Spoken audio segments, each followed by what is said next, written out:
Hey everybody, hope you're doing well today. Thank you for joining me. I am Chef K Ford with Manna Made Simple, and today we are cooking it up in the kitchen. Now, you can't have a YouTube channel and not make this dish. You gotta. I mean, we live in America after all, okay? So you gotta have some fried chicken. But I no longer eat chicken, so now I eat what we call bacon chicken. Here are the ingredients for this dish. So here we have the Vital Wheat gluten flour. And then we have several spices that's gonna go into this first phase of making the meat dough. And so I have here the Mrs. Dash seasoning, okay? That's salt-free. It brings a lot of flavor to the dish.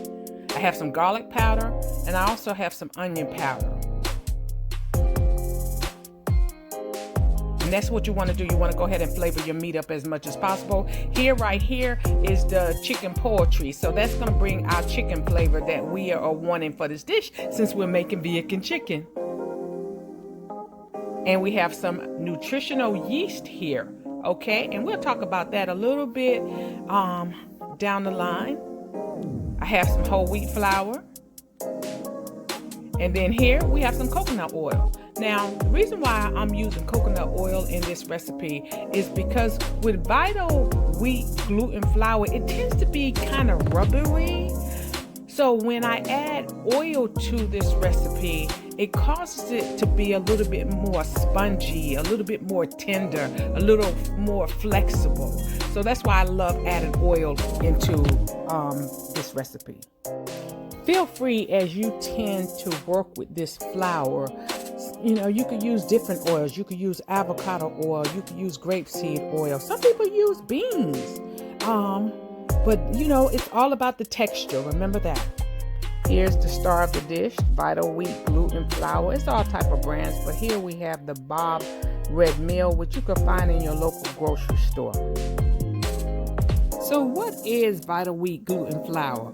Well, it's a food that's made from gluten, the main protein of wheat, all right? And once you rinse the starch granules out of it, then it has this elastic like texture, and that's what makes it a great meat alternative. So it's time for us to go ahead and get this dish started. Grab your bowl. So we have all the ingredients right here, and it's really easy, because all you're going to basically do is dump all your dry ingredients into this dish. So we're going to go ahead and add our flour into the dish at this time. Just dump it right on in there. And then next we're going to go ahead and we're going to add all our spices into it. Just dump it in there. Our poultry seasoning. Add it. Then we're going to go ahead and add our nutritional yeast. Our whole wheat flour. And our coconut oil. But remember, I told you, you could use avocado oil, grapeseed oil. And then we're gonna pour our water in, but don't be so quick to pour all your water in just right now. Stir it.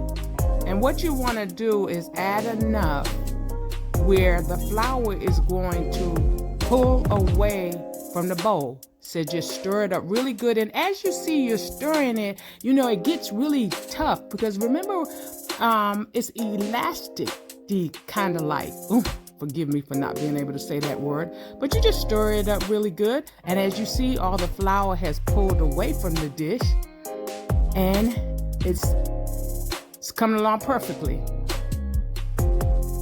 So now that your dough is already mixed up, we're gonna go ahead and remove it out of the bowl.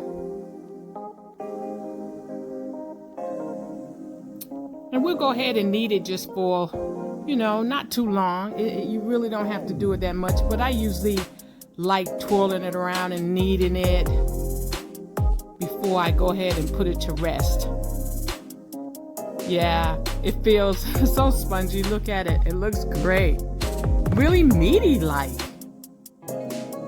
So I'm gonna go ahead and make a ball out of it. And then I'm just gonna go ahead and let it rest. And normally I just let it rest for about 10 minutes. Now that your ball is all rested, it's time to go ahead and slice it, cut it, shape it, however you like. For this recipe, because I'm gonna do like a chicken sandwich, I'm just gonna go ahead and make them like some chicken patties. But you could do some of everything. You could make chicken nuggets. If you wanna shape it into like a wing, you could do that. But here, I'm just gonna do like a circle, a disc out of it. Because like I said, I wanna fry up and make a chicken fried patty out of it. And then, like I was saying, you could go ahead and slice it if you wanted to do chicken nuggets for the family. And so what I do, I just go ahead and chop them in smaller pieces. My nugget sizes, now even though they look small, but they are going to get larger. And I usually like spread them out, stretch them. And you'll see down the line how big they get. So this is like if you wanted chicken nuggets, you could do that. Or if you wanted to do strips, you could just, cut some strips and make some stir-fried chicken. Oh, it's countless things you could do. Here we have the chicken patties. They're already shaped and formed. Don't they look meaty? Look at that texture. It's just amazing. So we're gonna get ready to prepare our broth. Now we're gonna go ahead and pour our water into our pot in preparation of the broth. And we're gonna add our liquid aminos, or some people use soy sauce. It's all up to you.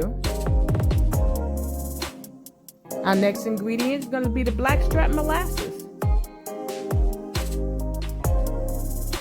And then after that, we're gonna go ahead and put our chicken season in the pot. At this time, you wanna go ahead and stir the pot. This is a good time to taste your broth and make sure that you have enough seasoning. If not, your meat's gonna be bland. Let it come to a boil.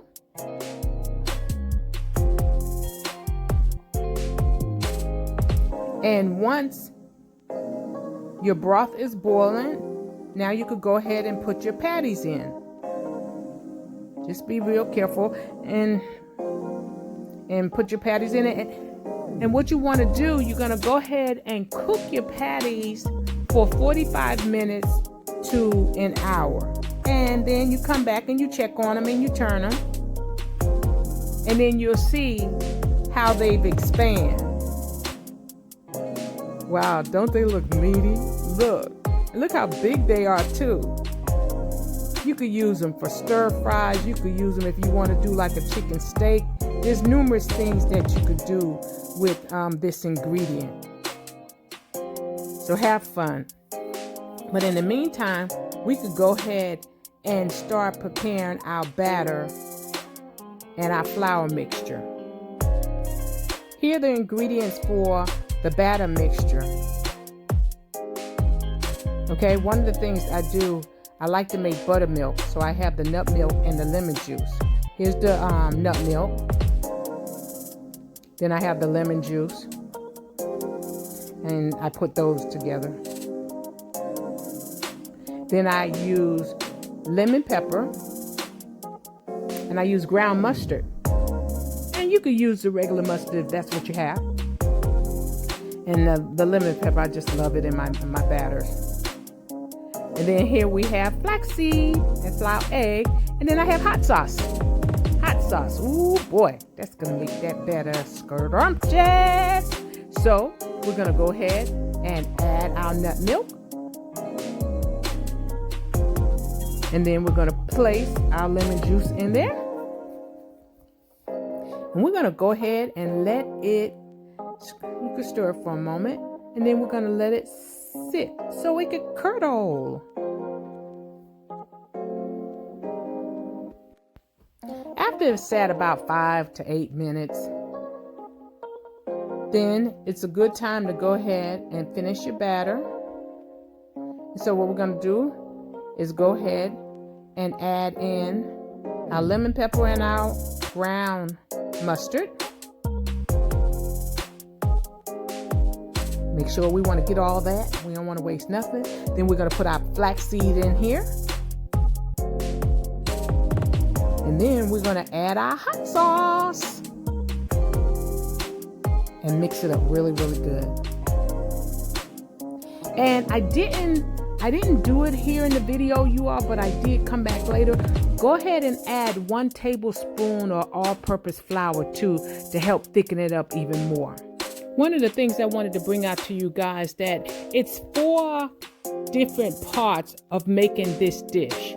And in every part, you want to make sure you have enough flavor that is compacted, because you saw in the meat dough there was seasonings. In the broth we had more seasonings, and then in the batter there was seasonings, and then in the flour mixture there was seasonings. And that's what makes a dish, okay? And you get like mad flavor.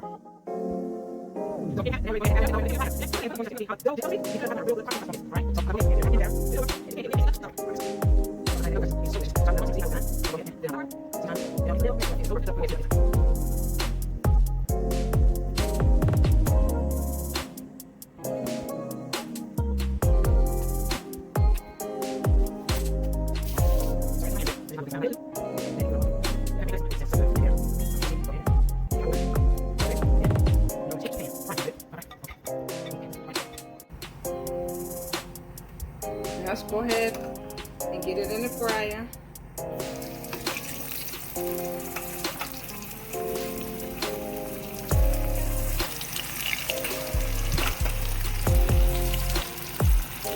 Don't take long for these to fry up. You want to have it on like a medium high heat. And it'll cook for really about 2 minutes on one side and 2 minutes on the other.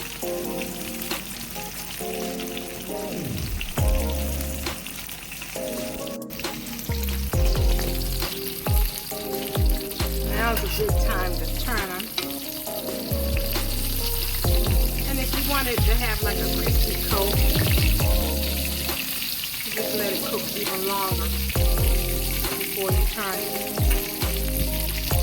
Those look delicious.